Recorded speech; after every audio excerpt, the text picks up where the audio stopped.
What's up guys? J'ai fait de la rétrospective sur mes années d'entraînement, puis je suis venu à un constat. J'ai fait énormément d'erreurs dans mon parcours fitness. Vous et moi, on n'est pas si différents. J'avais les mêmes objectifs au fil des années que vous, qui étaient d'avoir le meilleur physique possible, mais pourtant, j'aurais pu l'avoir beaucoup plus vite, le physique que je voulais. Puis je veux vous aider en ce moment à ne pas les commettre pour accélérer votre processus de progression. La première erreur que j'ai faite, qui était une erreur monumentale qui m'a vraiment gardé finalement avec des mauvais progrès pendant un méchant bout, c'était de suivre un programme d'entraînement sans savoir comment exécuter les exercices correctement. Si on va à la base quand même, c'est important de bien sentir ses muscles puis d'avoir quand même un certain ressenti. Ce n'est pas le mécanisme principal au niveau de l'hypertrophie. Par contre, à mon avis, si on ne sent jamais un muscle quand on fait un exercice, on n'aura pas des bons progrès. J'en suis la preuve même. Je vais vous parler d'une petite anecdote, puis vous allez peut-être vous reconnaître là-dedans. J'ai entraîné mon dos, mes grands dorsaux, pendant plusieurs années sans voir aucun progrès.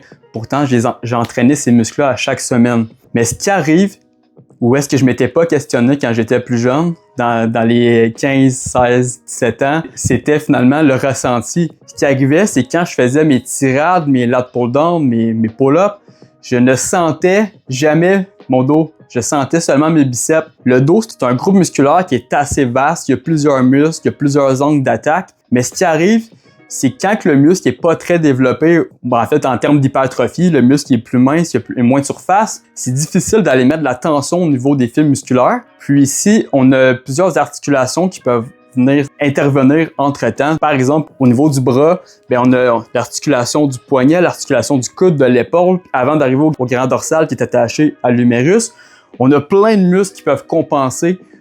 Et dans mon cas, je me questionnais pas, j'exécutais le mouvement. Tu sais, la charge passait du point A au point B. Je gagnais de la force, mais la force que je gagnais, c'était au niveau des biceps. Donc, mes bras devenaient juste de meilleur en meilleur, puis mon dos restait toujours avec des gains très, très médiocres. Qu'est-ce que j'ai fait à ce moment-là pour finalement débloquer ma progression? C'est j'ai pris un entraîneur qui m'a montré la technique, comment l'exécuter correctement pour ensuite aller pallier au déficit musculaire que j'avais accumulé au fil des années au niveau de certains muscles, par exemple mes grands dorsaux. Si on se fie quand même à garder un certain mind-muscle connection, donc un ressenti musculaire au niveau de l'ensemble des muscles du corps, sans virer fou quand même avec le concept, on va pouvoir maximiser la progression puis d'avoir une meilleure hypertrophie possible. Donc l'erreur numéro 1 à ne pas commettre, c'est s'entraîner sans ressentir ses muscles, puis de juste pousser du poids, puis soulever des charges. La deuxième erreur que j'ai faite, puis que je suis sûr que tu as peut-être déjà commise, c'est de m'entraîner 7 jours sur 7 en me disant « no pain, no gain, no days off », puis on pousse la machine tout le temps à la limite à chaque jour. Ce qui arrive, c'est quand on n'a pas de repos, en fait, on va aller accumuler de la fatigue, mais on va jamais récupérer de cette fatigue-là.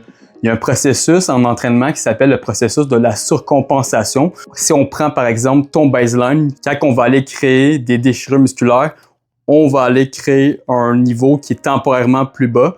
Puis par la suite, avec la récupération, le sommeil, les protéines, on va être capable d'aller gagner un nouveau niveau qui va nous permettre de nous améliorer au fil des semaines, au fil des jours. Ce qui arrive, c'est quand on s'entraîne à chaque jour puis qu'on récupère jamais de ces micro-déchirures-là, puis on fait juste accumuler, on vient juste finalement régresser au niveau de nos fibres musculaires. Puis en fait, on perd de la masse au lieu d'en gagner. Donc, si l'objectif principal, c'est d'avoir un physique plus esthétique, fit, massif, peu importe ce que vous voulez comme objectif en termes de gain de masse musculaire, ça va être contre-productif si vous entraînez à chaque jour. Prenez des jours de repos ou du moins des repos actifs. Ce que je veux dire par un repos actif, c'est si vous voulez vraiment aller à la salle 7 jours sur 7, allez à la salle faire un cardio léger, des étirements, des exercices de mobilité, tout ce qui va aller bénéficier finalement votre entraînement en musculation sans être un entraînement en musculation en hypertrophie intense comme 7e journée.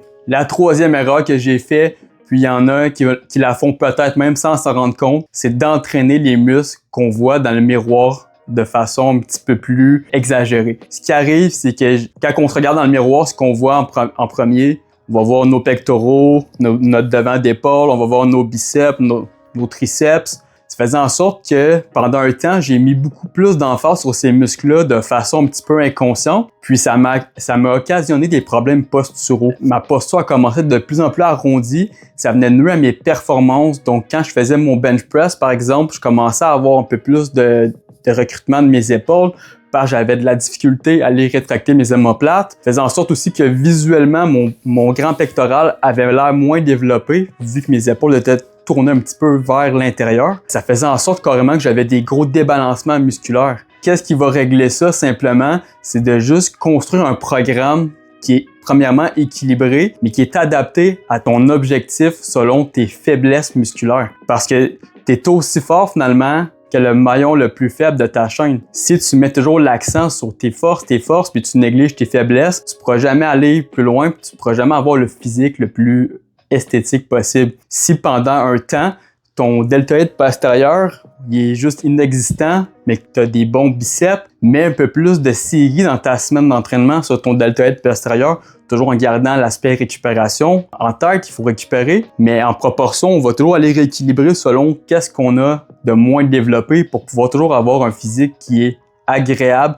et confortable pour les performances, parce que c'est pas normal d'avoir de la douleur en s'entraînant. Je suis curieux de savoir quelle erreur tu as faite toi aussi dans ton entraînement au fil des années. On en a tout déjà fait, donc viens m'en parler dans les commentaires. On se revoit pour une prochaine vidéo, guys. Ciao, à la prochaine.